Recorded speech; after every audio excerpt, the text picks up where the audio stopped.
জাতীয় রাজস্ব board NBR এর সদ্য সাবেক সদস্য মতিউর রহমান ও তার দুই স্ত্রী এবং সন্তানদের নামের জমি রাজধানীতে থাকা ফ্ল্যাট জব্দের আদেশ দিয়েছেন আদালত। দুর্নীতি দমন কমিশন দুদকের আবেদনের পর ঢাকা মহানগরের জ্যেষ্ঠ বিশেষ জজ মোহাম্মদ আশামস জগলুল হোসেন এই আদেশ দেন। তাহির সরব জানাচ্ছেন বিস্তারিত। ঈদুল আজহার সময় এনবিআর এর সাবেক সদস্য মতিউর রহমানের দ্বিতীয় স্ত্রীর ছেলে মুশফিকুর রহমান ইফাত 15 লাখ টাকা ছাগল কিনতে গিয়ে সামাজিক যোগাযোগ মাধ্যমে ব্যাপক আলোচনায় আসেন। ছেলে বিলাসী জীবনের সূত্র ধরেই মতিউর রহমানের সম্পদের বিষয়টি আলোচিত হয়।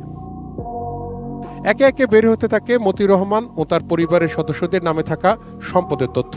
এখন পর্যন্ত তার দুই স্ত্রী, সন্তান, ভাইবোন সহ স্বজনদের নামে 6 জেলায় জমি, ফ্ল্যাট, শিল্প প্রতিষ্ঠান, রিসোর্ট সহ নানা সম্পত্তির খোঁজ পাওয়া গেছে।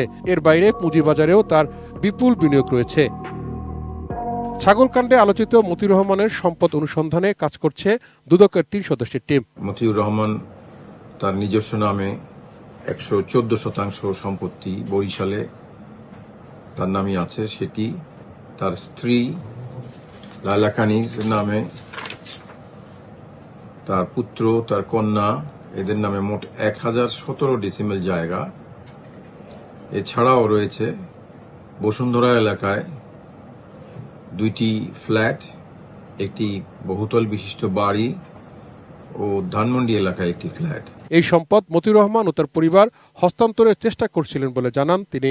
আমাদের কাছে সূত্রে যেহেতু খবর রয়েছে যে তিনি এগুলোকে হস্তান্তর করার চেষ্টা করছে এবং আমাদের অনুসন্ধান ও তদন্তে ব্যাঘাত ঘটনার সৃষ্টি করছে, এবং বিজ্ঞ আদালত আমাদের শুনানি শেষে সেগুলোকে ক্রোক করার আদেশ জারি করেছে।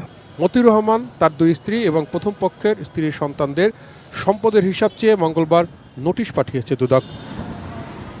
তাহির সরব, এটিএন নিউজ, ঢাকা।